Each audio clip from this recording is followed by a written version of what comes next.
Joining us now to talk all about this. Big news overnight. Philip, it's very good to see you to talk about this case. Realistically, do you think Ethan Couch is going to get jail time?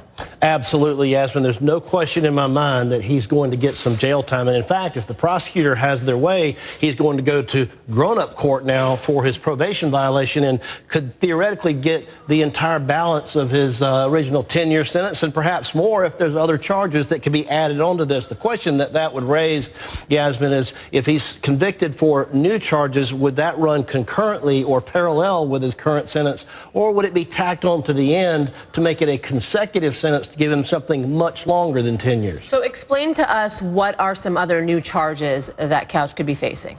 Well, he's obviously a fugitive from justice. You know, he went out of state for the purpose of evading capture. That brings up another point. His mother, they've announced they're seeking felony criminal charges against her for hindering his apprehension. And under Texas law, that's a third-degree felony, carries 2 to 10 years in prison in and of itself. So not only could he wind up in big boy jail, but his mother could very well wind up in prison. Wow.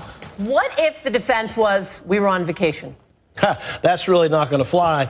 You don't go on vacation and change your hair, dye your beard, go to elaborate measures to avoid apprehension. This has been all over not only the news here in the U.S., but international news. They knew good and well that they were leaving for purposes of fleeing. This was no vacation. They threw, as the sheriff said, a party before he left town. So, what kind of jail time could Ethan Couch be facing in his future? That's going to ultimately depend on which judge hears the probation violation. If it stays in juvenile court, he's going to be limited to a certain number of months. If it goes to grown-up court, then he could be facing a much longer period of time. And in addition, if he's facing or convicted of new charges, Yasmin, he could get a longer sentence because that could be tacked on to the end of his existing sentence. All right, so I just mentioned the Mexican authorities are turning over Couch and his mom to U.S. authorities. What happens now to them?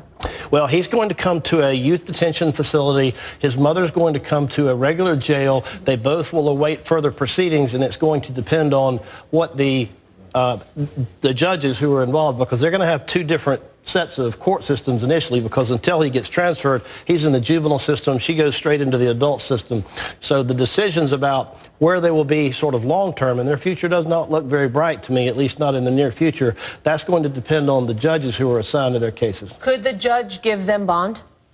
Theoretically, yes. As a practical matter, I would be very surprised if any judge in their right mind would grant bail to people who are so clearly fugitives from justice and have not complied with the laws. He's not complied with the rules of probation. He's demonstrated an inability and an unwillingness to comply with court orders, as has his mother.